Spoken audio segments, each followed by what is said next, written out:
489. You are now live. We are now live. We are looking at 489. And this was a pretty simple little bill until we got asked to do some agenda, some changes to it last week. So we're going to start with Sean Sheehan, who is the Policy and Implementation Analyst for Vermont Department of Health Access. And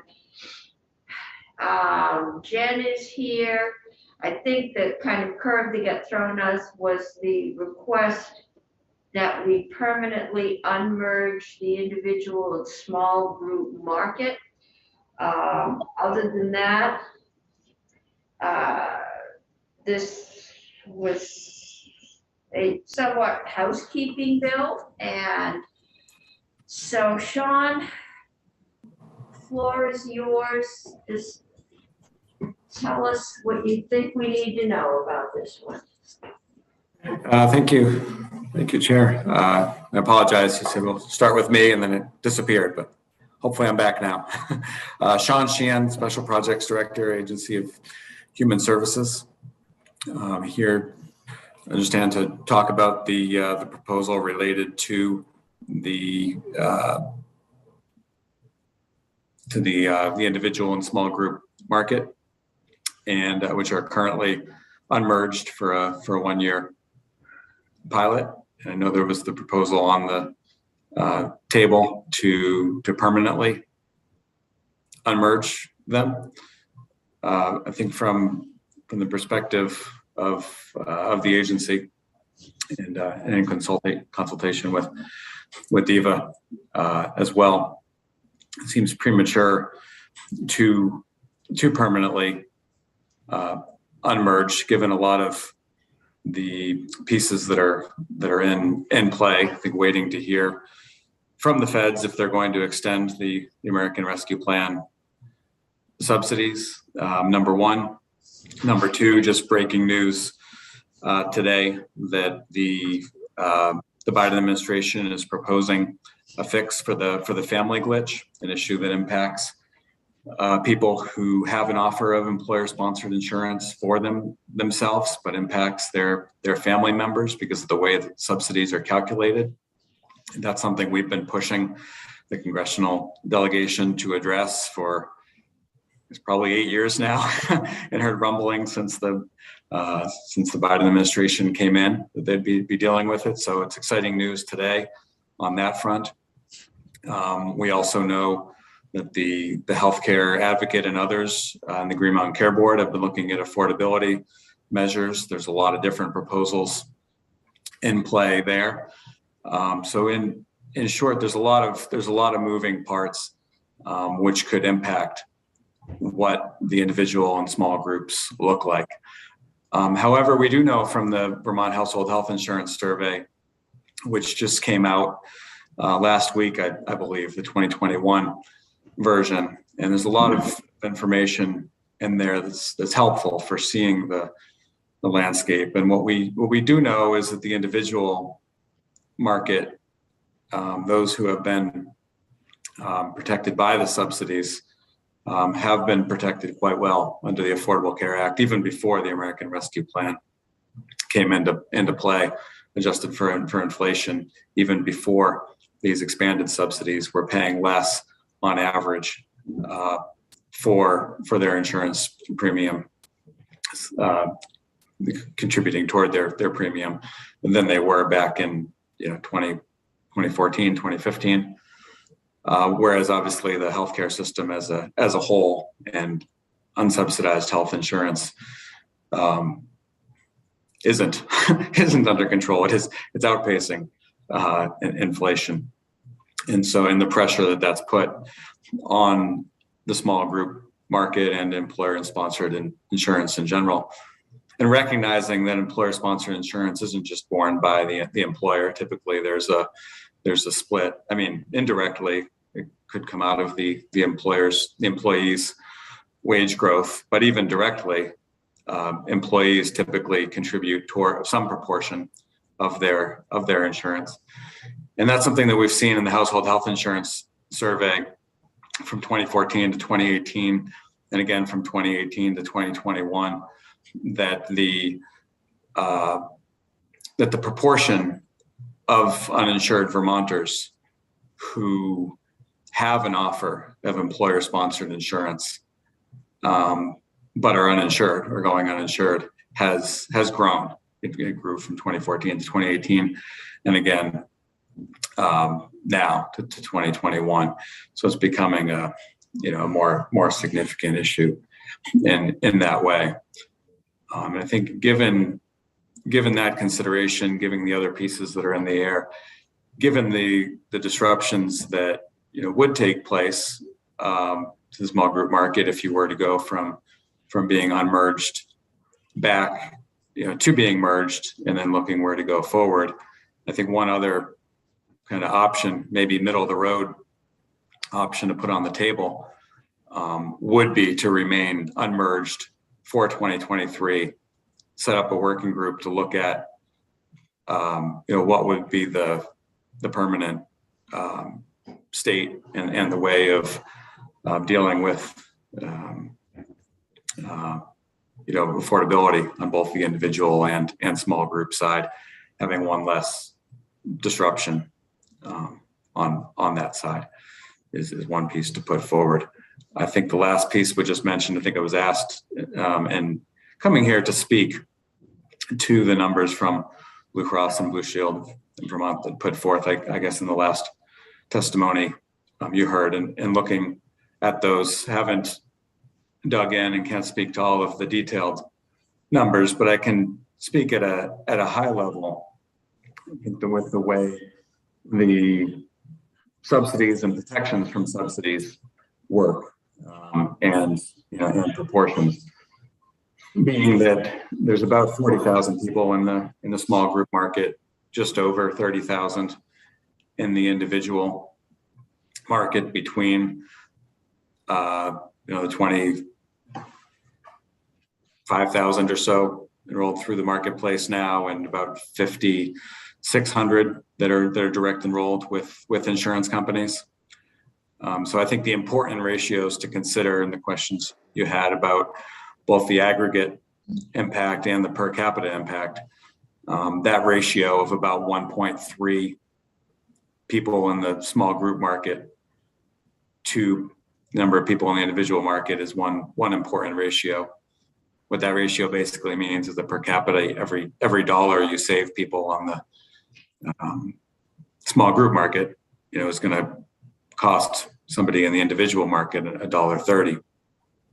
But the important ratio as far as who is protected and who actually has to pay that $1.30, as opposed to having it paid by the federal government with the tax credits, comes down to the proportion of the individual market that gets tax credits.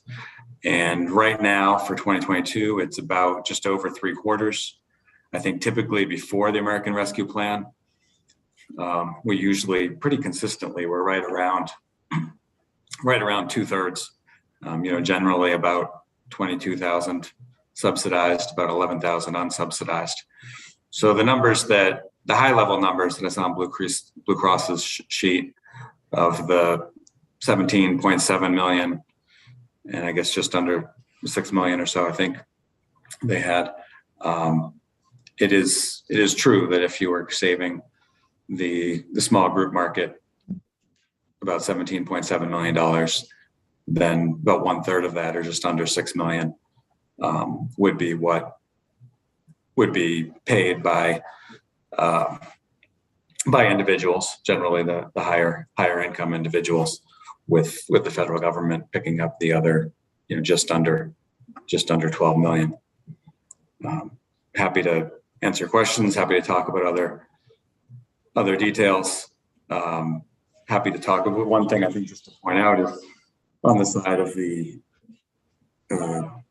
it's not just a hypothetical for next year, since we are unmerged for 2022, we could look or talk about what rates are in 2022 for the small group market and for the individual market, and what that means for the people who are unsubsidized on the individual side, what it means for the small group who are no longer effectively subsidizing the individual market. Okay, I'm confused. So let me see if I understand your testimony. You started out by saying that the individual market has been pretty well protected, that they're actually paying less now with all the tax credits that came in with the Affordable Care Act than they were in 2014, 2015.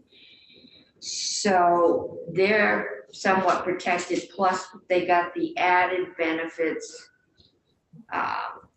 last year, the COVID added benefits. We have said that that the markets will remain merged if the federal government extends those advanced benefit tax credits before September 1st. All right, now I think what I heard you say, along with that individual sector of the market has been pretty well protected, that the stress in the most recent household survey showed that the stress is in that small group market, that people, even though their employer may offer insurance, are not taking advantage of it, I assume because of the cost or whatever reason, but that there is stress in that market going in a direction we wouldn't want to see.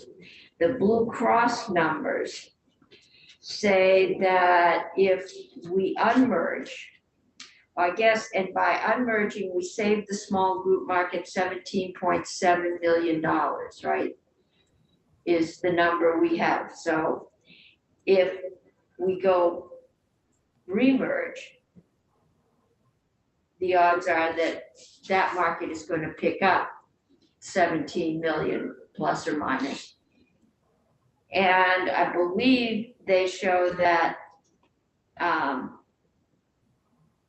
if we separate, that the federal government is actually the one that's going to gain the most, because they will be paying fewer subsidies to the individual market. So I think what I heard you say is right now, because there's all kinds of things in play, that we leave the markets unmerged, right, separated, which will relieve some stress on that small group market, and we wait and see what the federal government does, because there are proposals out there. Is that what I'm hearing you say? Yeah, that's correct. The one thing I should back up and sort of clarified was we know that September 1st trigger date was in legislation that passed in the House and came over. I think at that time we had flagged that it's not entirely in the state's jurisdiction to decide when to decide to merge or unmerge. There are forms and review process with CMS, Centers for Medicare and Medicaid Services, that would have to approve of the market status. Officially, those forms are supposed to be submitted in February. Obviously, last year with the pilot on merging, I think it was May that they went over. This February, when the legislation with that trigger date was moving forward, we did reach out to CMS, as often the case with the federal government. A lot of different departments and units and teams within within the CMS, but finally got the answer that September 1st would be too late. I think for the reason as far as their filings go, approval, computer systems, review, and we pushed and in coordination with DFR and the Green Mountain Care Board, had a meeting, I think that was last week, with CMS to find out what the absolute latest they could work on would be, and got back that it would be early August if we were to if DFR were to file forms by early August requesting a change in our market merger status, I guess a remerging by our early August, that would potentially be enough time for CMS to review the actuarial justification, determine whether to approve that, and to get the IT systems in place. On the Vermont side, we would need to have the issuers refile their rates. So it would seem like one option, I think, on the table and on the Senate side, or before the bill is enacted, would be to change that trigger date to an early August date to allow that to be workable for CMS.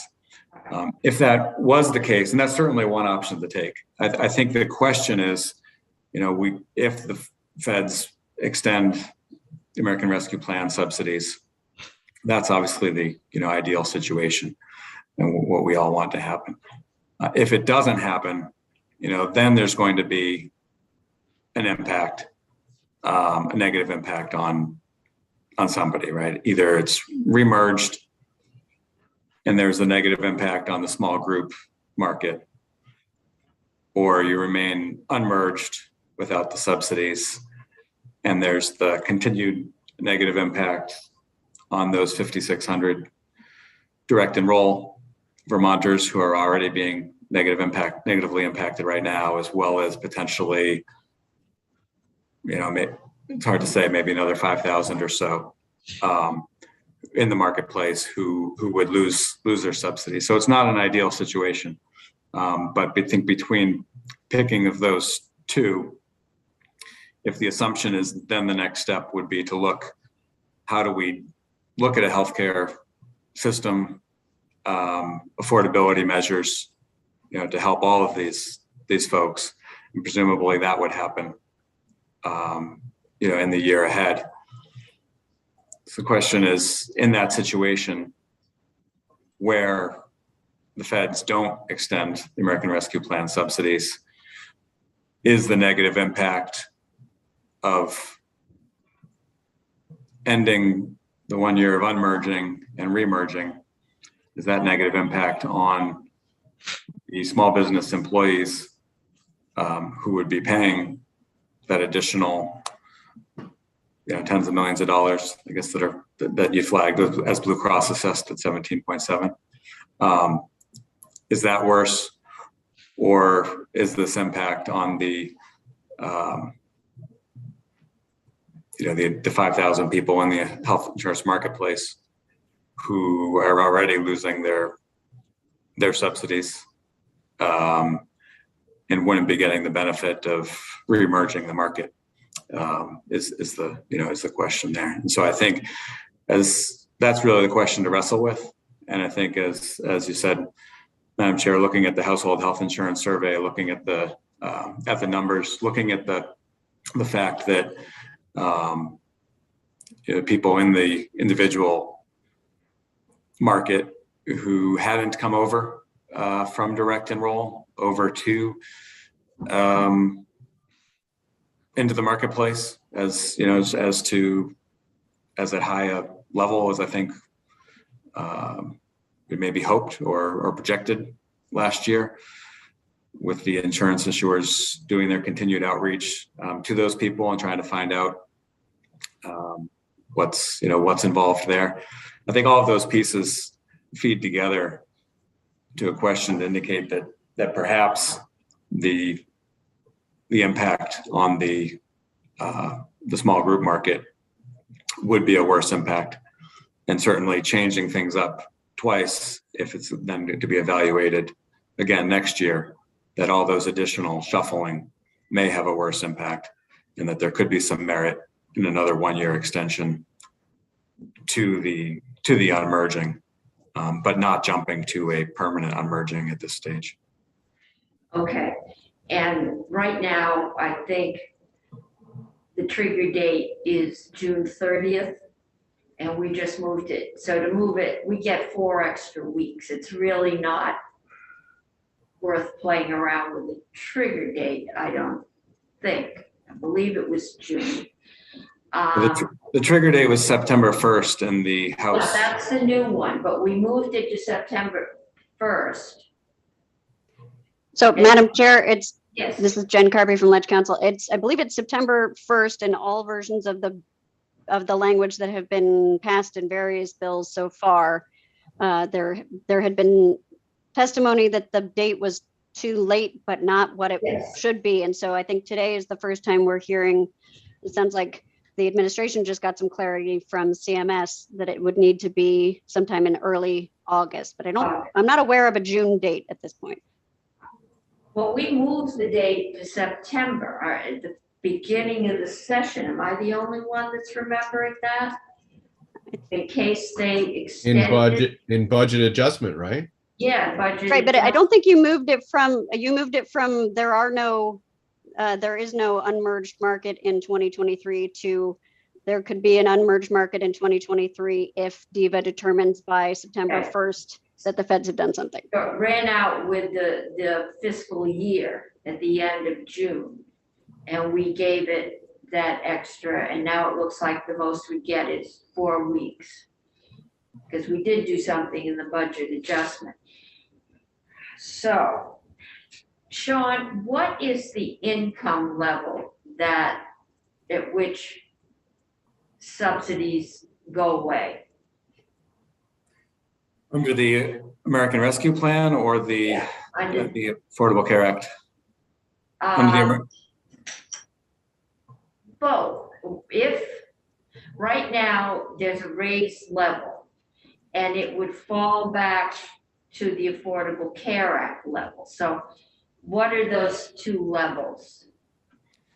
Sure, absolutely. So I think at a high level, I mean, the number of the math behind them with the Affordable Care Act, it's straight federal poverty level, 400% of the federal poverty level. So if your income is 4 times the poverty level based on the number of people in your household, that's the threshold, and it's a cliff, and that's kind of the big drawback of the Affordable Care Act is people who right at 400% get thousands and thousands of dollars of subsidies.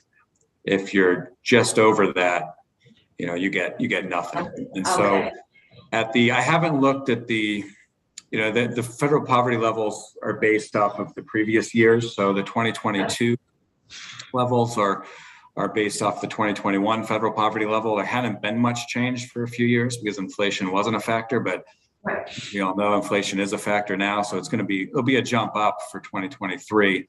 But in very rough terms, it's just over $50,000 for a single person, or just over $100,000 for a family of 4. And so maybe pushing over $105,000 for a family of 4, and maybe close to $55,000 for an individual for 2023. But in that range.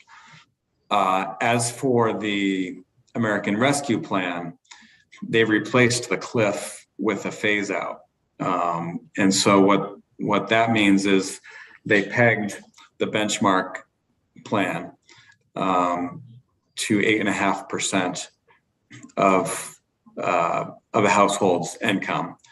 And so it's no longer tied necessarily to the federal poverty level because it's no longer tied to household size. It's tied to the coverage tier, or the number of people in your household that need coverage related to that second lowest cost silver plan. Well, what it means is that every household that qualifies for tax credits, meaning they don't have an offer of employer-sponsored insurance that's deemed affordable, and they're up on their taxes, and the other resident of Vermont, the non-financial criteria, can find a plan for less than 8.5% of their household income.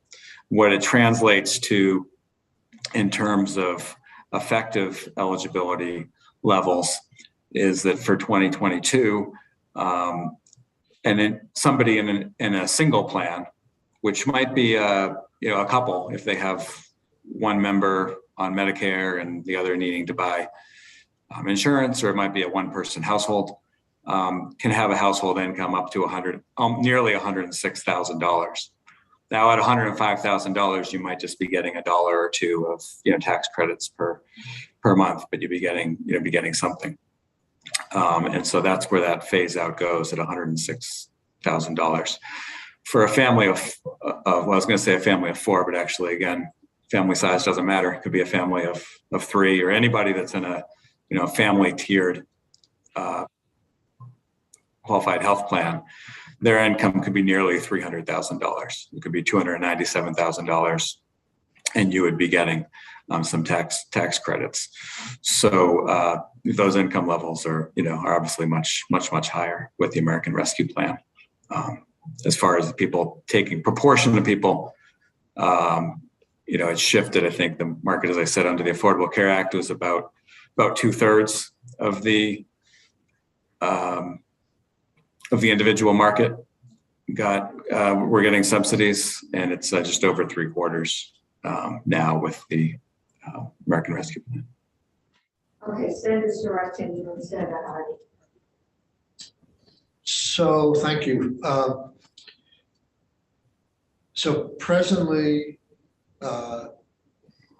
if the markets are still unmerged under state law, if we don't do anything, when would they revert to being merged? Under state law, yeah. So that's actually, I think, the interesting piece we saw with CMS. I think under state law, they would revert to being remerged in 2023, but that would require the state, led by Department of Financial Regulation, to submit a request to remerge the markets and an actuarial justification for doing so to CMS by early August.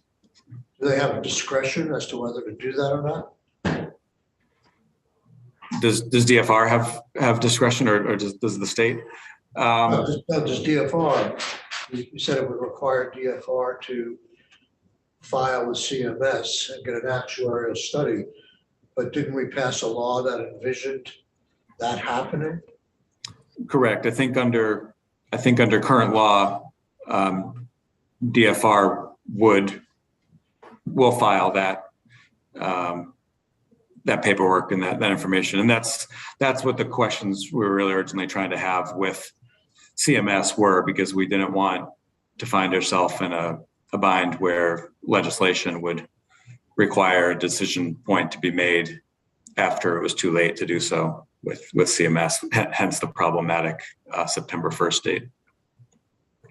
So the way the law reads now, it may be too late to get that permission for 2023 from CMS? No, it's not too late now. And I think as the way the law reads under current law, as soon as the legislature adjourned, or I guess if this bill was off the table, DFR would submit that actuarial justification and paperwork to CMS right away. And we've had the conversations with CMS to confirm, as I mentioned, we had been trying to get that answer of when it was too late, and we're worried about that, but just got that confirmation that as long as we do so by early August, that will be the adequate time. So 2/3 by remerging the market, 2/3 of the people would still be covered under the ACA, and they wouldn't see any impact on their premiums, correct? They won't see any impact on their premiums from the Remerger. change from the remerging of the market. Correct. Yeah, they will see a change. They would see a change in their premiums by virtue of going from the American Rescue Plan Act expanded premiums to the normal Affordable Care Act premiums, because those expanded premiums have been a benefit for everybody who's getting the subsidies. People who are already subsidized will get more, but you're correct. The change in the market status won't impact people because they're not paying based on what gross premiums are. They're paying based on what the Affordable Care Act says their applicable percentage is, or what they should be paying. The other third will lose the enhanced subsidy from the American Rescue Plan, and they would go back to, they would have no subsidy, or they would have a lesser subsidy. The total loss to that population over 400% of poverty is about $6 million if we remerge. Is that your testimony? Correct, with one clarification being that it wouldn't be the one third losing the American Rescue Plan subsidies. It would be the delta between just over 3/4 who are getting subsidies under the American Rescue Plan, and the roughly 2/3 who presumably would be under the Affordable Care Act. So it'd be about 1 in 10 people in the individual market have come into the marketplace and are getting the subsidies now under the American Rescue Plan that would lose them. And I should clarify that further by saying we know some portion of the people over 400% of federal poverty level who are getting the expanded subsidies. We know the 5,600 people who are direct enrolled through insurance carriers are not getting those subsidies, but could get the subsidies if they transfer over mid-year. They can transfer over any time of year, and that communication continues. There's also a population of individuals who are in the marketplace, but haven't provided their financial information. So they're not getting advanced payment of premium tax credits. However, some proportion of those individuals may be getting subsidies at tax time if their income is indeed under those levels that work under the American Rescue Plan. So I apologize for the confusing sub buckets. I can send over, and actually we have a health insurance map that we put out at DEVA, which has a lot of numbers. Could be confusing. I say we, sorry, I came from DEVA. I guess I'm just trying to understand in general numbers here that when we unmerged the market, we did it to save the small business policyholders $17 million. And because of ARPA, it wasn't really hurting the individual market who were becoming unmerged. But now, because the ARPA benefit is likely to go, or is possibly going away, if that happens, then the people who had been held harmless by the enhanced ARPA benefits would now generally face $6 million more in premiums. I realize that they're all different buckets, and some are wealthier than others, and some are with private insurance, but the overall loss to the people who were held harmless by, in our action last year by ARPA, should ARPA go away, are now going to be faced by ARPA going away, an added $6 million in premium, roughly. I mean, I don't care if it's 5 or 7, right, but roughly. Yeah, I think the one clarification to that would be that the people that were held harmless, those that came into the marketplace and qualified for the subsidies, would be held harmless. those who either had incomes above those much higher thresholds or did not transfer into the marketplace and stayed direct enrolled, they were not held harmless. I think for example, if you look at for 2022, with the unmerging, the Blue Cross Standard Gold plan for an individual, in the small group market, it costs $741. In the individual market, it costs $840. So for the 3/4 of people in the individual market who are subsidized, that $840 or $740 or any other number doesn't matter. What they pay is based off of their income, with the premium tax credits making up the difference. And that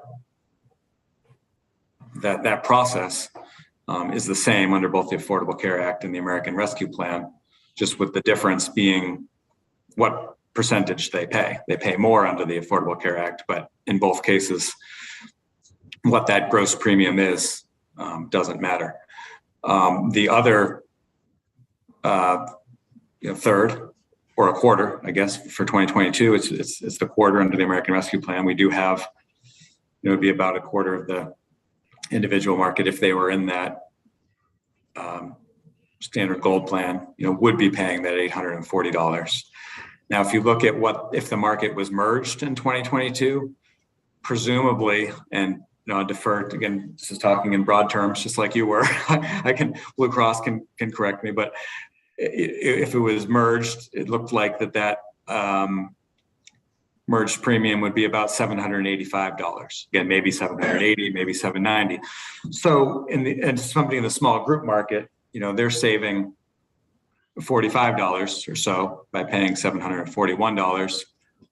The people who are individual direct enrolled or otherwise not qualifying for subsidies on the individual market, they're paying an extra $55 or so.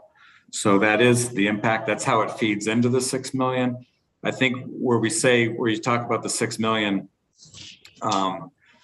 that the piece to flag is that it's not from 2022 to 2023, since those 5,600 people who are already paying a couple, I don't know, maybe 3 million of that 6 million, 3 or 4 million of that 6 million more in 2022 would be in a relatively steady place going to 2023, whereas they would be paying less in 2023 than 2022 if the market were to remerge. So if we, I'm sorry, I'm almost done.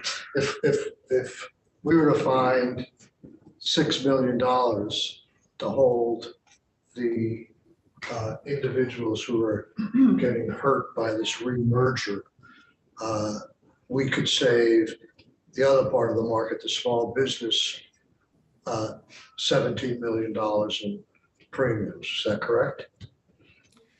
Yeah, certainly in theory. Generally, very general. Is that true or not? Okay. Yeah. I'd say with, for any program you stand up, right, there's the two pieces of standing up the program. There's the financial costs that are paid to the beneficiaries. And so at that level, yes, find $6 million.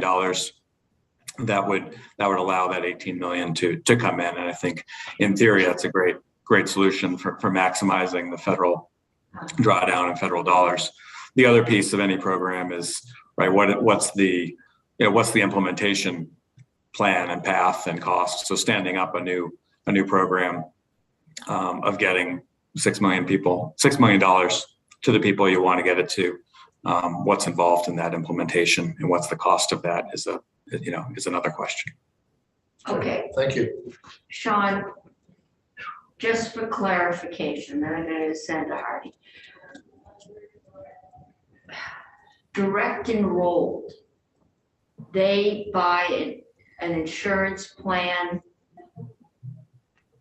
from Blue Cross, Cigna, they buy an insurance plan on their own, and they do not qualify for the federal subsidies. Is Yeah, that's correct. reputable. Yeah, that's correct. Although not Cigna. It would be Yeah, MVP. but I mean, they buy their own insurance policy. They don't buy it on the exchange. And therefore they don't qualify. So they're kind of out of this. The difference, what the American Rescue Plan did away with was the cliff. So if you're making 100,000 and you only were allowed to pay X% of your income, if the American Rescue Plan goes away, you're still there. If you were making 150,000, then you're picking up an extra benefit because the ramp would then pull you in. All right. And did I hear you say that the premium costs, are those annual or monthly or quarterly? You had an 800 and a 700, and it sounded like it was like $55 a year in some places, if it's an annual. Yeah, no, the figures I cited there for the example, and obviously, I mean, there's 26 health insurance plans in the marketplace. I think 13 from Blue Cross and 13 from MVP. But the one I cited there was Blue Cross's standard gold plan, and that was the monthly premium for the gold plan. That's the monthly, all right, that's making more sense. So if you're getting a gold plan, which is pretty gold, and not usually what lower income people choose, you would be paying $50 a month more if your subsidy went away. Or somewhere in that range. Well, no, I think those numbers there and the spread comes down to the impact of the market being merged and unmerged. As far as the subsidy going away, if you're talking about the American Rescue Plan Act going away, that dollar value impact is going to depend on what your income is. And so if you're an individual earning $105,000 and the American Rescue Plan goes away, you're not going to notice it a whole lot. You'll lose a few dollars, $3 or $4, $5 a month. If you're earning, say, $60,000 as an individual, and you're just over the cliff, that's when you'd be having a much bigger impact from the. Those folks that are $10 a month over the limit, which is where there's always a problem. Okay. Correct. Yeah. Okay, Senator Harding. And we've got one more witness, and I think we're already, yes, Yeah, we're Sean, already out of time, but we're gonna keep going. that's okay. Your testimony was really confusing to me. And it would have been really helpful if you had a table, or you threw around a ton of numbers and then sort of like went back and forth on what you seem to be recommending. I'm not sure I understand what you're recommending or proposing, because you started your testimony saying that it's premature to keep the markets unmerged. And then later in your testimony, you suggested maybe we should do that. So it's just pretty confusing to me. And the default is that they are merged. We did a 1-year thing, so the default is that they're merged. And so, I think your suggestion of a maybe a study or whatever, a working group to figure it out is a good one, but I think we need to figure out what our default is. And my understanding is our default is that they are merged until we make a decision to permanently do something. And that we were under kind of odd circumstances. So could you do some kind of table with the numbers that you just tried to explain to us? Because it got super circular and confusing. Okay. Yeah, I'd be happy to do a table on that. And I did actually, I just sent over to Faith, our health insurance map that has many of those tables on there. And I'd be happy to walk through that, at a different time or whenever would be Yeah, we're gonna have, helpful. I think the one, I apologize for, I'm sorry. because I've got one more witness and then Graham has a hard stop at 4 when we do the cloud tax. So I'm gonna move on to Betsy. I think it's quite clear we've got some more digging to do on this one. But Betsy, you're here, welcome. I'm assuming you're here to represent small group interest? Yes, as always, yes. So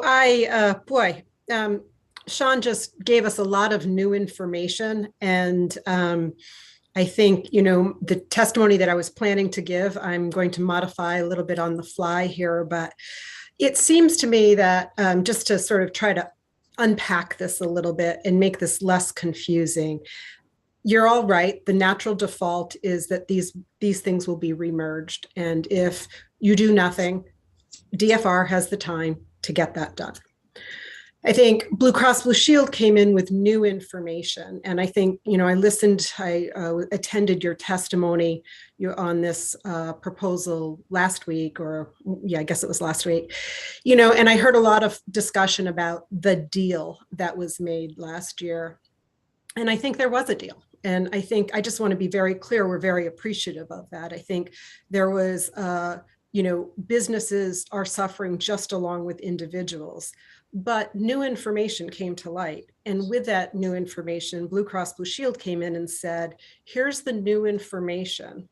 And they recommended permanently keeping those markets unmerged. So default is remerged. The proposal on the table was permanently unmerged. And what I'm hearing the administration say today is they're coming in and saying, there's additional more new information. We're seeing additional people who have access to employer-sponsored insurance tap out, and that's of concern. So maybe a middle path here would be to allow the market to stay unmerged for one more year.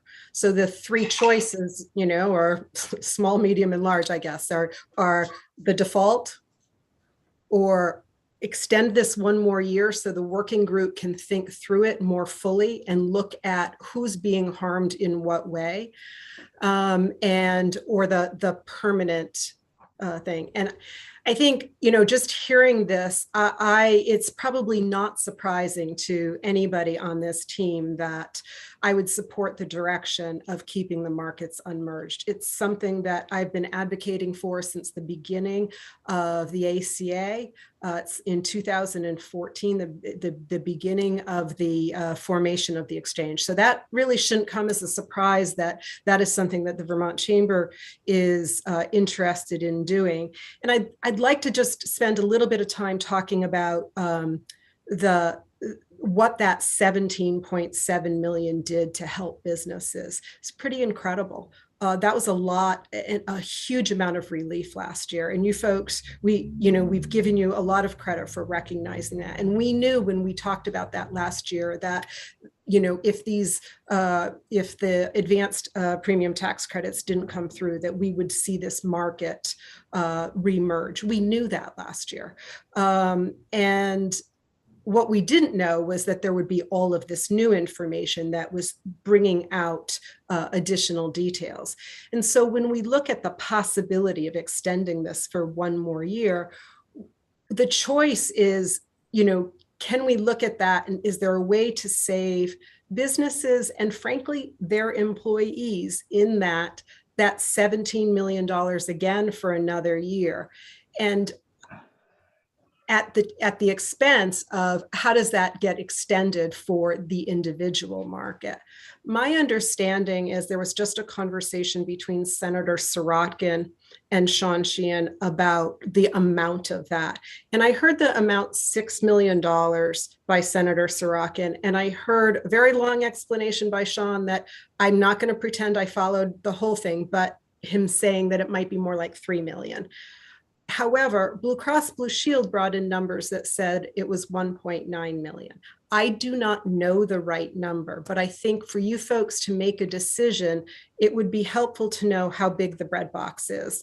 So I think it would be helpful for somebody to who has this access to this to understand the comparison between what these people are paying in 2022 and if we remerged, or if we left them, I guess if we left them unmerged, how much that would cost them in 2023. What's that delta from where they are today to what they would be paying? I think that would be an important piece of information. I've just heard different numbers, but I think that would help because, as Senator Sirotkin said, if there is possibly a way to find $1.9 million or whatever the right number is in these final weeks of the legislative session, you could be helping small businesses and their employees to the tune of $17.7 million at the cost of 1.9 million.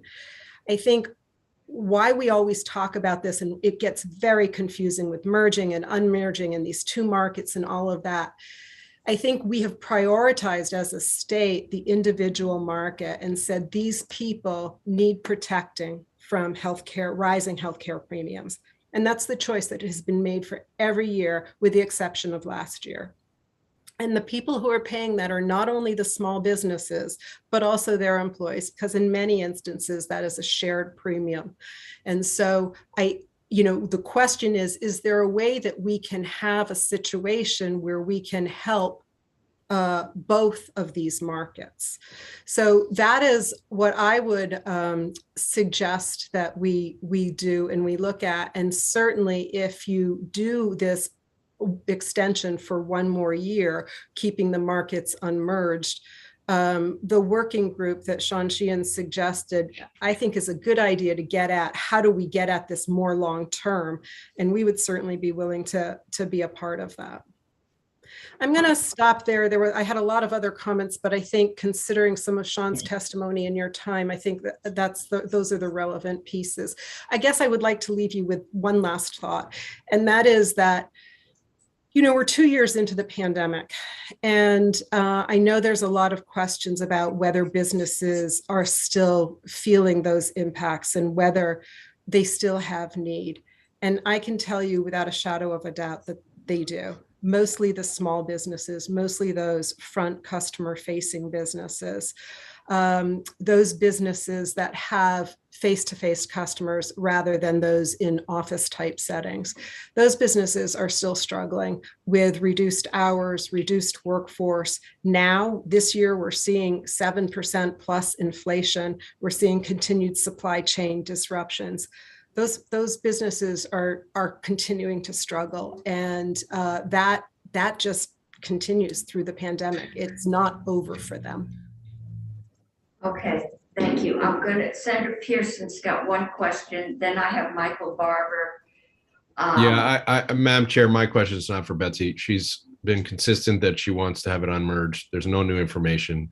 The only inconsistency is her position and promise from last year to this year. But I'd like to hear Mr. Fisher and maybe Mr. Barber, because there's key details that I'm not understanding, and the chamber's very clear where it's coming from on their We're hopes here. going to finish this after Mr. Barber because we've got another agenda item. We are not by any means finished with this. We did hear from Mr. Fisher and Sarah Teachow last week. And we'll have everybody in here at some point and we can duke it out. So Mr. Barber, the floor is yours, and just tell us who you are and you're there. Great, thank you. For the record, my name is Michael Barber. I'm General Counsel for the Green Mountain Care Board, and I will be very brief. I just wanted to share the Green Mountain Care Board Chair's position on Blue Cross's proposal to permanently unmerge the markets, and I guess this applies also to the alternative that Sean introduced to you just a minute ago. So we only support keeping the markets unmerged if the expanded federal subsidies are extended or the state steps in to provide similar subsidies if the federal ones expire. And we agree with what Mr. Fisher said previously on this issue, so I don't feel the need to waste time repeating that. The only thing I did want to add was with respect to Blue Cross's proposal to permanently unmerge the markets, in addition to the premium impact that'll be felt by certain individuals, which you guys are wrestling with. There's also a concern that we have about the volatility that smaller markets will come with. As has been discussed, there's only around 31,000 people in the individual market and 40,000 people or so in the small group market. And so with those markets being separated permanently, we do have concerns around just the volatility that those smaller numbers come with. We'd be happy to participate in a work group about the permanent market structure, but I think the question that you're wrestling with is what to do for 2023. And again, we would only support keeping the markets unmerged if there are subsidies either at the federal or state level there. So happy to answer questions, but I think the question for us is, it sounds like we have to make that decision effective before August. What happens if the feds extend the subsidies in October? You know, it's trying to find that balance, because no one knows what the federal government is likely to do. And again, part of the reason they're saying to leave it unmerged is because that is causing somebody on either side, somebody's premiums are bouncing. And that's very hard on individuals and it's very hard on business. So, but from the discussion I had with appropriations today, I'm not sure where we're going to find $6 million. So, and we have got a lot of numbers floating around in there too. I got to make it quick because I'm losing my lawyer for the next one. Okay, I can just talk to Jen because I'm just confused. Jen, just quickly, didn't we do something in the budget adjustment? No, we didn't. No, you did, the Senate did, the House took it out, or it came out in conference. So there's no language right now, there's just language in various bills floating around, is that right, That's Jen? right, yep. Okay. So, and it's in a few different bills right now. Current law is that the markets are merged. That is current law. And that if we need to change that or decide to change it, then we would have to take action in one of these bills. Otherwise, they stay merged because that is current law. And right, or they reemerge for plan year 2023. Right. Right. Okay. And if we're to have a study group, which is fine, we should do it off of the premise of current law that the markets are merged, unless we get information that's different. But I haven't heard anything to convince me yet that they're unmerged right now. That for this year yes, only. This year only. This year only. And moving forward, they are merged. Right. Okay, Senator Pearson. Madam Chair, if you're pinched for time, I can ask this in the future, but my question, somewhere along the line, I would like the answer that there is more to this decision than just somebody's saving 6 million and somebody's saving 17 million. And nobody has articulated that. And I know it, but I can't really articulate it myself. And so I don't know if we could have Mr. Barber present that, or the healthcare ombudsman or healthcare advocate or whatever, but there are policy implications beyond the money, and that has been completely absent from our conversation, at least that I've noticed, and it's really a key point. So if we shouldn't take time for that now, that's fine, but I'm looking for that information. If we could have a witness that can help us, I would be grateful. I think maybe Mr. Barber and Mr. Sheehan working together, because there are certain values, predictability, lack of, volatility, affordability. Those are the things we're going to have to set up a graph and. Well, and there's risks. That's why it's been merged. Yes. I mean, there's clear risks. Nobody said, hey, let's go after small business. They're loaded. No, clearly we understood all along that this was a choice, and that it had to do with the feeling that there was significant risk to the individual market. And anyway, so at some point, I hope that can be teased out a little more. Okay, I think we've got some more work to do on this one, and we will do it. Okay. But I think, yeah, we do need to sit down, because our concern is the market as a whole.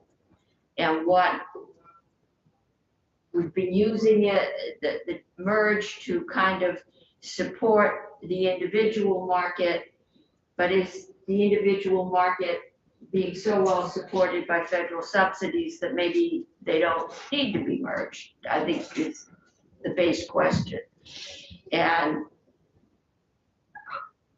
And then how do you maintain the most predictability, without ups and downs, radical ups and downs. Okay, we are going to go on. And it's another one we're not going to finish today, but it is attached to S53 as it came to us. And as we are talking about raising revenues, because as of this afternoon, when I spoke to the appropriations chair, there isn't $6 million in ARPA funds or anything else to put into this,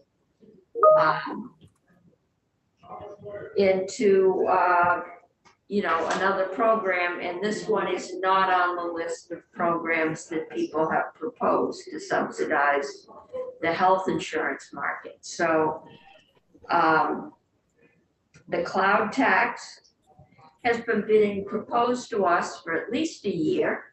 No, a decade, not a year, a decade. As a way to raise some revenue. When we started a decade ago, I think there were like 2, maybe 1 other state that did this tax. I think when we took testimony this fall, there were 21 states. So wow, in the vast period, I don't know who was on merged, unmuted. But it has been suggested that since other states are going here, we might want to do it too. Graham, if we don't get to you by 4 o'clock,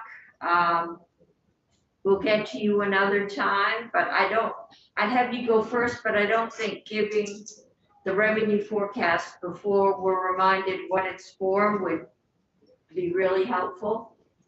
So I'm going to start with Abby, right? Yes, Abby. And Abby, can you kind of walk us through this bill? It's been quite a few months, and it is a fairly complex bill. And if you can share your screen, it might be ideal. Okay, thank you, Madam Chair. Give me just a moment. I hadn't pulled up the language. Would you like to see, I'm sorry, for the record, Abby Shepherd, Office of Legislative Counsel, would you like to see the language or the summary? The summary is quite brief. I also, what would you like? I do have sort of a laying out the framework for you all with the legislative history, just to remind you what has happened in the past, and then I can maybe use this section by section. In that case, I'll share my screen. That sounds good.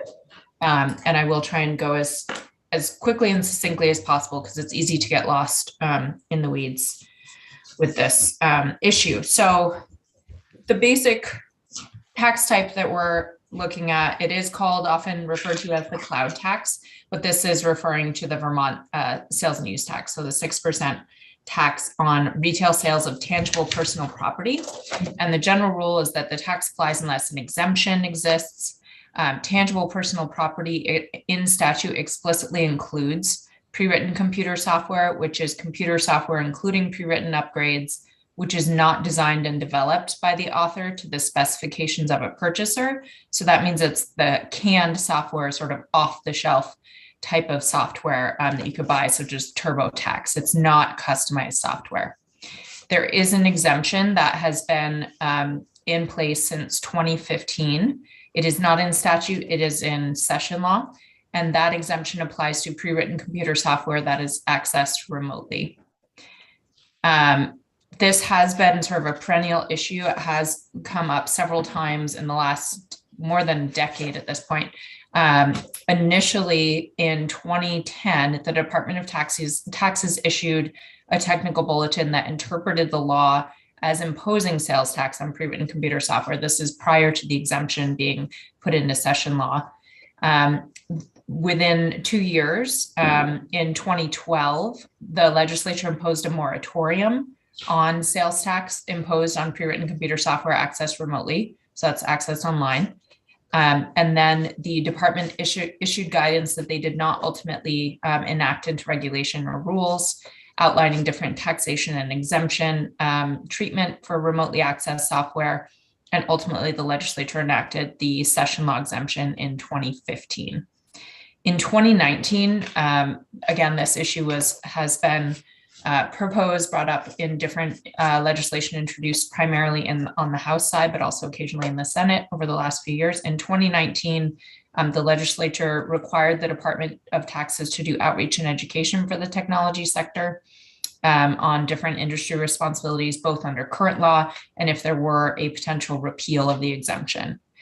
And then last session at the end of, or in mid-April, the House did send back S53 with its proposal of amendment, and that includes 4 sections that repeal the 2015 exemption for pre-written computer software accessed remotely, and it imposes sales and use tax on any type of pre-written computer software and associated services that are accessed remotely. Okay, and that would include custom. So if I had you do a custom accounting system for my particular business, that would also be taxed. So it does include what is often there. So actually, I'll jump into that before I start walking through the language itself. So there are different types of software that are at issue when you're talking about remote access to pre-written computer software. You're still talking about the canned or off-the-shelf style software, but the way that a user accesses it and the level of customization does vary depending on sort of the other services that are being provided. What has typically been at issue in Vermont, and what is also slightly different in S53, is that rather than just looking at taxation of what's called SaaS, software as a service, S53 looks at 3 different types of software access remotely. So all 3 are software as a service, infrastructure as a service, and platform as a service.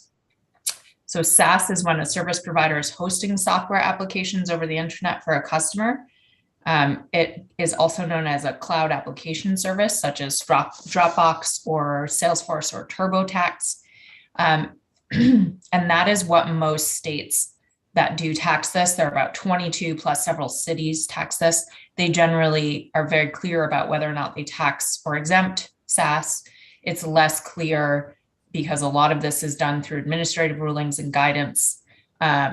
It's less clear where states and certain cities, localities, where they're taxing infrastructure as a service or platform as a service. Infrastructure as a service is when, actually I'll start with platform as a service, has elements of both infrastructure and software as a service. So it provides a framework for developers to build and then use more customized applications. Two examples are Windows Azure and OpenShift. And then infrastructure as a service is more of the actual equipment. So a service provider owns, maintains, operates, and houses equipment, such as hardware servers and network components. And that's used to support the customer's operations. One example of that is Amazon Web Services. So S53 as proposed by the House is creating a broad definition of vendor hosted pre-written computer software in order to tax all three. Part of the reasoning behind exempting all pre-written computer software was the complexity of determining what is in and what's out of the taxable bucket. This proposal from the House is similar in that it says instead of exempting everything, everything would be taxable. And I'll pause there and then I can share the language if the committee would like to look at the bill language itself. Okay. Senator Brock. Just a question, of the other states that have enacted this, have they typically taken this approach of taxing everything, or is it a mixed bag? Most states very clearly, when they tax or exempt, when they exempt, it's typically everything, but when they are taxing, the majority are taxing software as a service. The language that is proposed is taken primarily from Rhode Island statute. They used the definition that's used in the S53 proposal, vendor hosted pre-written computer software. There is also language taken from Washington state, which is also a streamlined state. So it is a bit of a mixed bag. And because this is changing and developing technology, this is an area where legislation has lagged a bit as this is developing. Okay, I can keep going. Right. I will share my screen. It's under my name. I'm going to show you the actual bill language. Typically, I show you my section by sections, but I think it's useful to see sort of these different components. So give me just a moment. I will try and make this a little bigger, and then I will share it with you.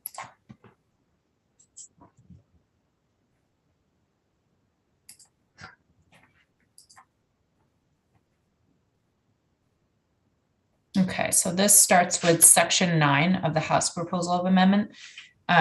And this language was struck in what the Senate sent back to the House because you did send back a strike-all, just to put that context out there. So in the House proposed amendment language, section 9 creates a new definition for vendor hosted pre-written computer software within the sales and use tax chapter.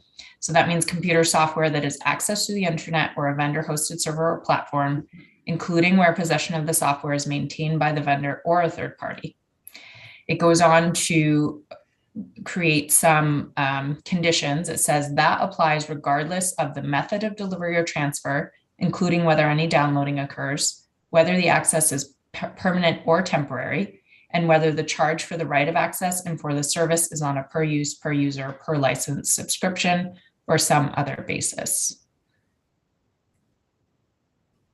And again, this is language that is taken primarily from Rhode Island, as well as Washington State and Massachusetts. The second section that relates to imposing sales tax on pre-written computer software accessed remotely, vendor-hosted pre-written computer software is section 10. And that adds, you'll see this is saying sales tax shall be imposed at 6%, and it lists different categories. So currently it includes tangible personal property, and this is adding a new category for vendor-hosted pre-written computer software and the right to access and use vendor-hosted pre-written computer software to perform data processing services. I believe you did hear testimony from the tax department on this additional language to perform data processing services, and they had requested either providing a definition or removing the performing data processing services, because that was not as clear as it has been in other states. In particular, Washington does provide some definition there. So I just wanted to flag that for you in the drafting. Section 11 is identical, but it's for the use tax because there are two different sections. One imposes sales tax, one imposes use tax. So again, it adds a new category of taxable goods or services.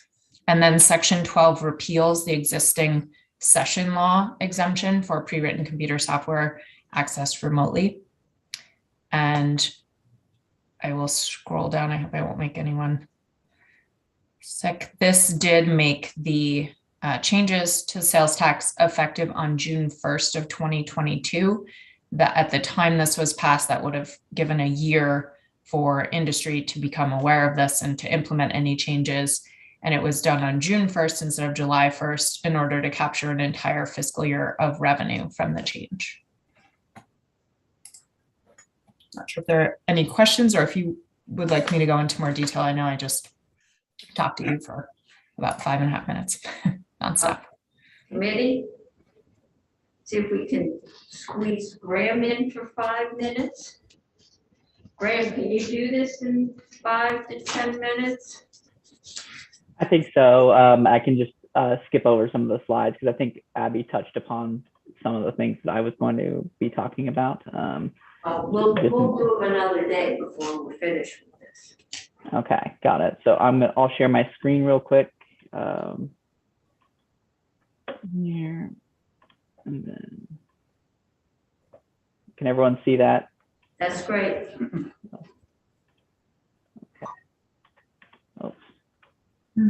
Okay, so I'm going to skip some of these just because I think Abby touched upon what exactly we'll be taxing, but I would encourage the committee, if there's still questions about what exactly this is, I can take a couple of those, or we can refer to, some of these slides about what these things are. But I think the thrust of my presentation here is Patrick Titterton and I have spent some time looking into this estimate a little bit more and trying to update it, because basically the way that cloud access software is working, it is becoming sort of the dominant type of software being accessed or being used by the public. And we're seeing that reflected in the revenue estimates and just overall in the industry. You can see on the chart on the right here, this is one of the base data sources we use for the estimate. This is sales of prepackaged software.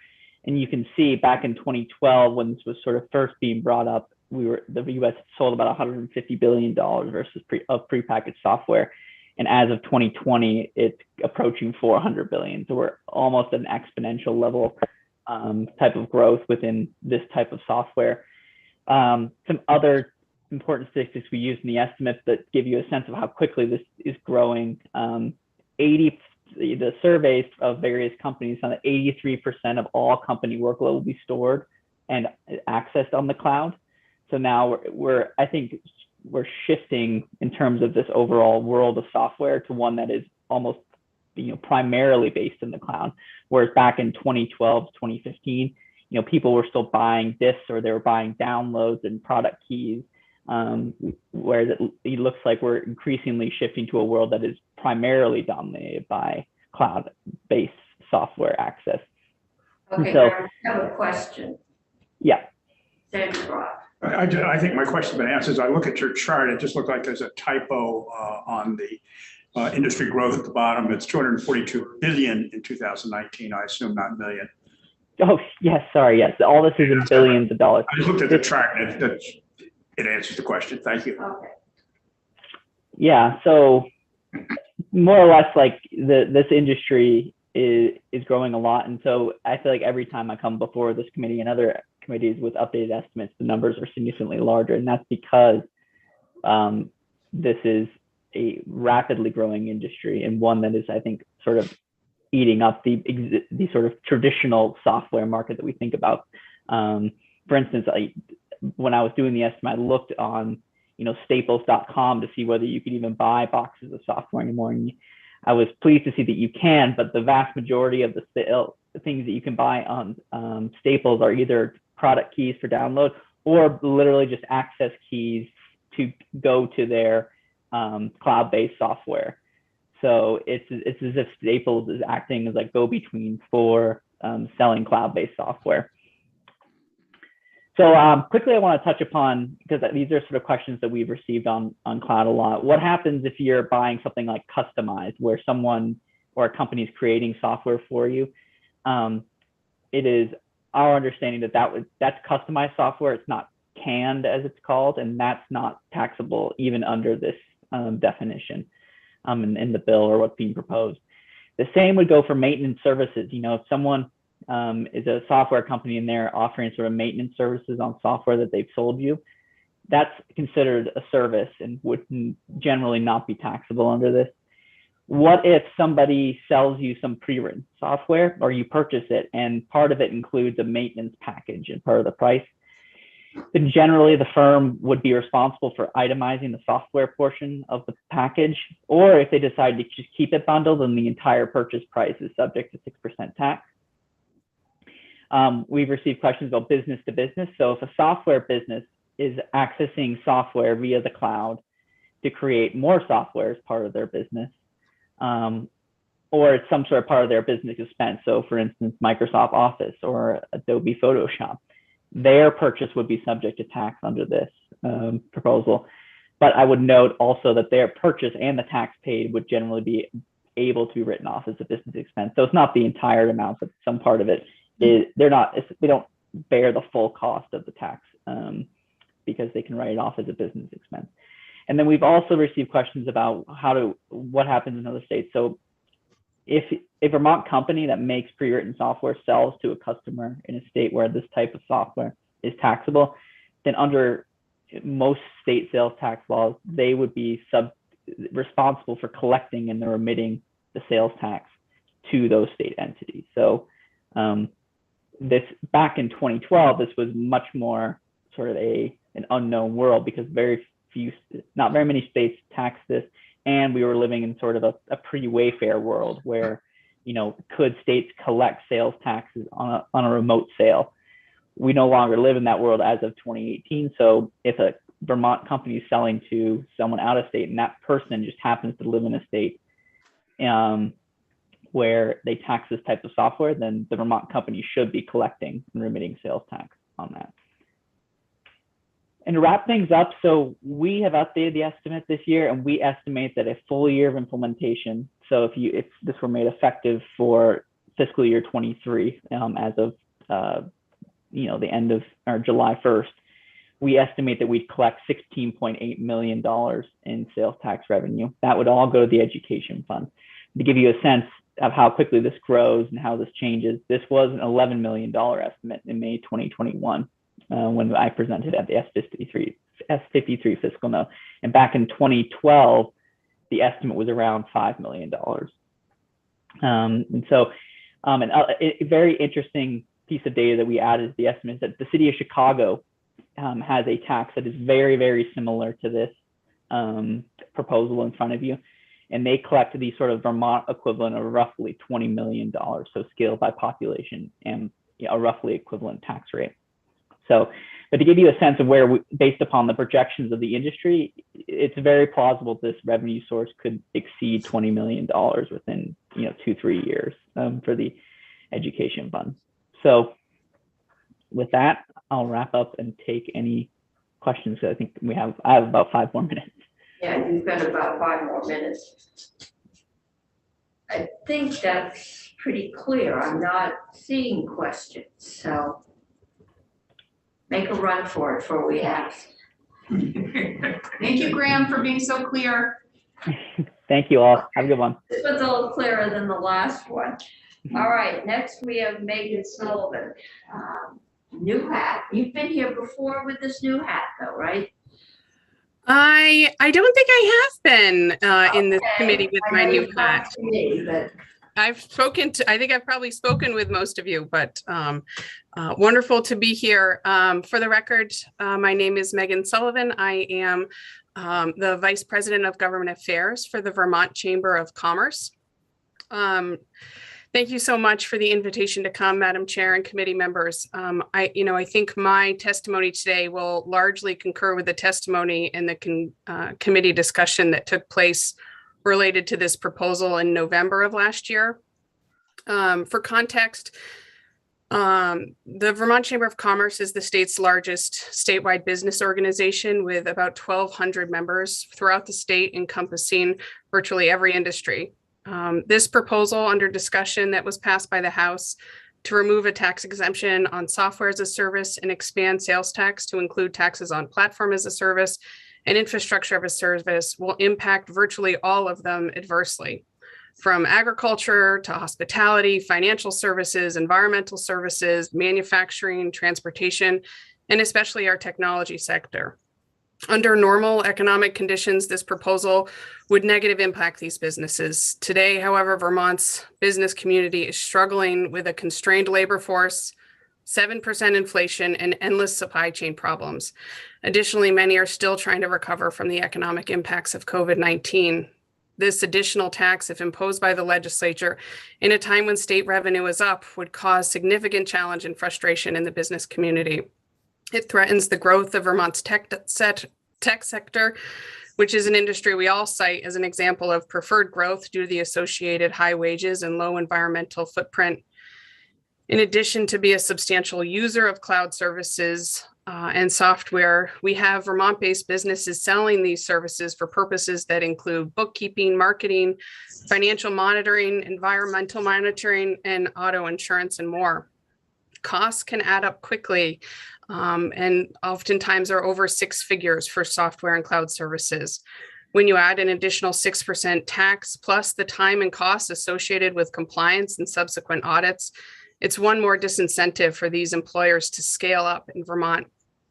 I have interest in modernizing our tax system to reflect a 21st century world, but given the negative impacts expected from targeting this form of service, the Vermont Chamber would request the legislature to step back from this proposal and follow the recommendation of the Tax Structure Commission and the recommendation by the Vermont Futures Project in its Vermont Taxing Dilemma White Paper and undertake a tax incident study.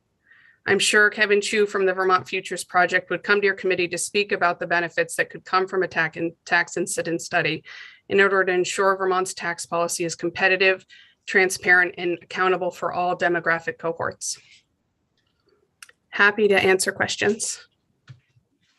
okay, committee. And Megan, can you send us or me or Faith I will, yep. to the people we should talk to? Okay. Committee. Discussion, questions. Sandra Bray. So I may have missed it along the way, but perhaps you know this. What's the status of Vermont on the cloud tax proposal versus other states broadly, or even just our New England neighbors? I think broadly there are, from the presentation that was made in November, there are 20 states with varying degrees of a cloud tax. And I think only 5, again, from that presentation, include the PAAS and IAAS in that. And New Hampshire is not included. I think when we look at some of the communities that we want to be similar to, we look at, Colorado also doesn't have this. California doesn't have this. Massachusetts does, but, I think some of the points that were made in November, some of these other states have broader infrastructure that are supporting these growing tech industries that Vermont doesn't, and in some cases can't. The sort of broad venture capital community, the level of workforce that are offered in states with just a higher population. Thank you. Okay. Senator Pearson. Megan, the Sullivan, nice to see you in your new role. One of the things I've always just found this a bit confusing. I actually am very open to taxing services, but we're not doing that. We're sort of singling out businesses that, frankly, I wish we were growing more. But one of the things that's always made my argument a little bit hard is that a lot of our businesses are subject to this elsewhere, and it's always been kind of murky about how that's going. And so I'm wondering if you can just comment, what do you hear from many of the businesses that our sort of tech businesses are clearly working out of state and offering their cloud-based services out of state. So how are they dividing it up there? What can you comment on that? Because I'm sure they're not all evading the taxes of other states. Certainly speaking to the post-Wayfair world where, that wasn't a new tax, it was a due tax, but the responsibility of who's going to remit that tax was moved to the business. The compliance with that becomes more complicated. I know one of the businesses that testified in November spoke to the fact that they had been in business for 20 years and could really take on some of the costs associated with that compliance. And I think, some of what can be offered in states that have this sort of robust technology industry are some of these services to help with that compliance. Now, if it's likely at cloud-based services, I guess they're going to be paying taxes on that on top of having to do it. But certainly, this compliance is challenging. And, when I think about the technology industry, I think there's a lot being said, but, I look at, even I know this committee has spent a lot of time on what's going to be coming out with startups in the cannabis industry. And you'll have from the farmers who are going to be doing crop software to manage their crops, the manufacturers who have a ton of software inputs that they're using in that process, and the retailers who are using point of sale. Those are all adding to that startup cost for each side of that business. So I think that's a long-winded way of saying it's complicated, and complexity increases as states, do their own thing. But being next to New Hampshire in a lot of industries is challenging. Okay, any other questions for Megan? Not seeing any. We're going to move on to our last bill. And that is an act relating to including the income of asylum seekers and refugees from household income. That's for the purpose of property tax. And Abby sent me this morning some suggested edits from people she's been working with, knowledgeable in the field, and I asked her to draft those up. So Abby, you want to walk us through what they are? And Are they on our thing? Because I think are they up on the website? They are. Faith has posted those. So the two documents under my name, there is H461 as passed by the House. That's the bill language. And then draft 1.1 is the amendment language. And I can just briefly explain where the context for these changes and what they do. They are primarily technical, more relating to legal references than anything else. And making some tweaks to align with how immigration law really works. I'm sorry, I missed that, Madam Chair. Rob has a question. It's late. When I key on the amendment that you did, I get a message, sorry, it seems you were trying to access a page that doesn't exist. I will send it to you via email and repost. My apologies. Thank you. Randy, if you, or sorry, Senator Brock, if you refresh, you'll get it. I had the To same refresh. problem. You had the same one? Okay. Yeah, if you click out of that and then refresh, it All comes. right, I will try it. Okay. It seems to work for me. I can share the amendment language if that's Yeah, helpful. why don't you share it and then we can.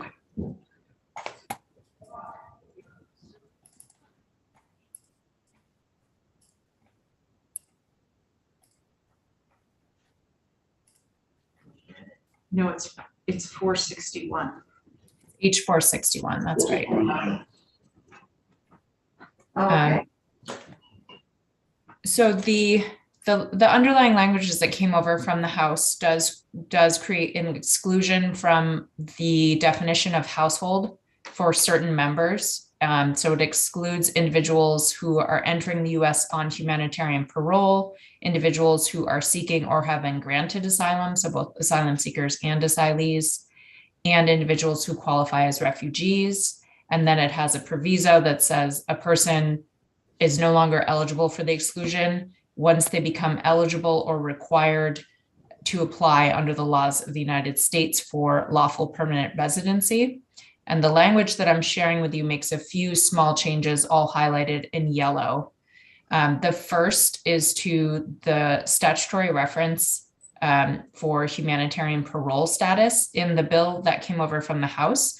The reference was a little more narrow, and it was actually to the Code of Federal Regulations. This uses the US Code reference.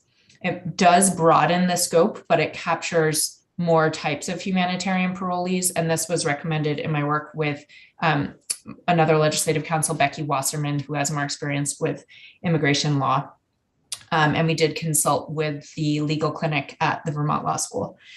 So it would include any parolee admitted under the discretion of the Attorney General for the US for humanitarian public interest or other urgent needs.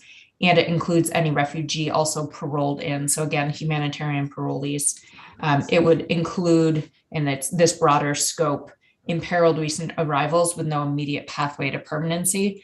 So that was recommended as a more appropriate legal citation. So that it does have a slight substantive effect, but it's more in line with the intention coming over from the House. The second change actually does not show in the language because I removed language in this amendment. Originally, it had said the proviso was that the person could not be eligible or required to apply for lawful permanent residency. It took out the or required to because there is no legal requirement to apply. It's just that if an individual became eligible under certain circumstances, if they did not apply, they could be removed. So ultimately, there is sort of forcing someone's hand, but it's not a legal requirement. So that just corrects that use of language there. It does not change that limitation. So when an individual becomes eligible, becomes eligible to apply for permanent residency, they are no longer eligible for the exclusion. And then there's just this more technically correct language. An individual does not apply for lawful permanent residency. They apply for adjustment of status to lawful permanent resident. So that's why that language is highlighted there. So there are somewhat small and technical changes, but I did want to highlight that the legal citation does broaden the types of humanitarian parolees that will be eligible. Okay. Committee questions. We were pretty close to voting this out on Friday.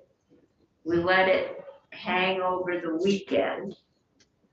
We've got a couple technical corrections, one of which just broadens the scope of different kinds of humanitarian refugees. I don't think we want to get caught saying, well, you're a refugee from this country and you're, we missed you. Your kind of persecution or prosecution somewhere else. Is there further discussion on this one? Is there a motion? Well, first we need a motion to amend. I just have a question on the effective date. Okay, yeah. So why do we, I don't know that it matters, but why is the effective date January 21? If it's applying to household membership after January 1st, 22.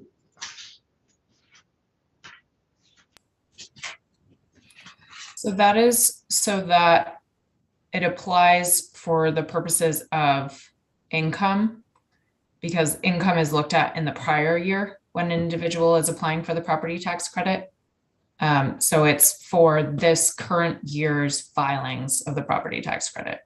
That's why it's applying retroactively. So this is for property tax. Yes. This is for the property tax credit. It only applies to homeowners. That's right. Oh, okay, I thought it was for income tax. Okay.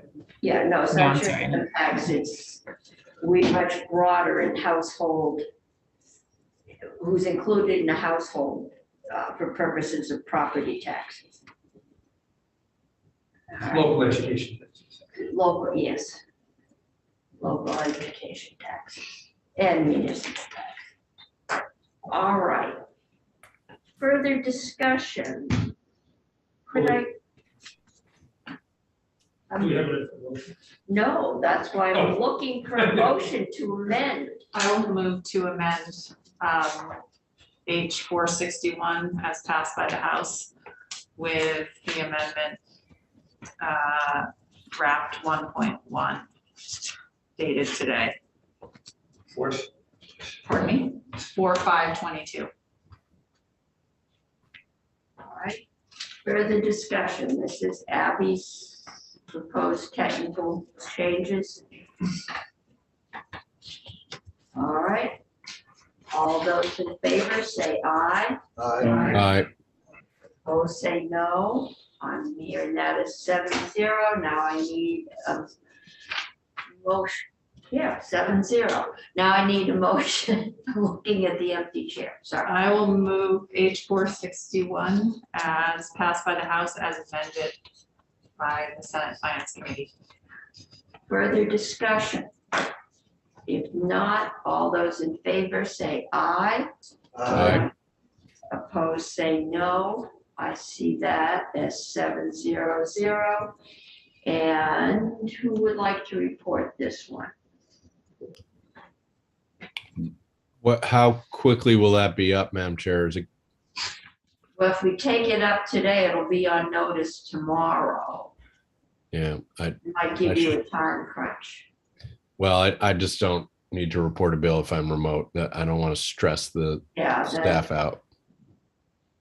you'd have to get the back of my head because your screen is behind us.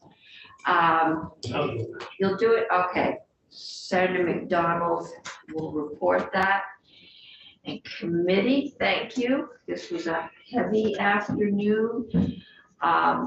Faith, don't take us off live now, but don't do away with the Zoom meeting because a couple of us have a meeting with the pro tem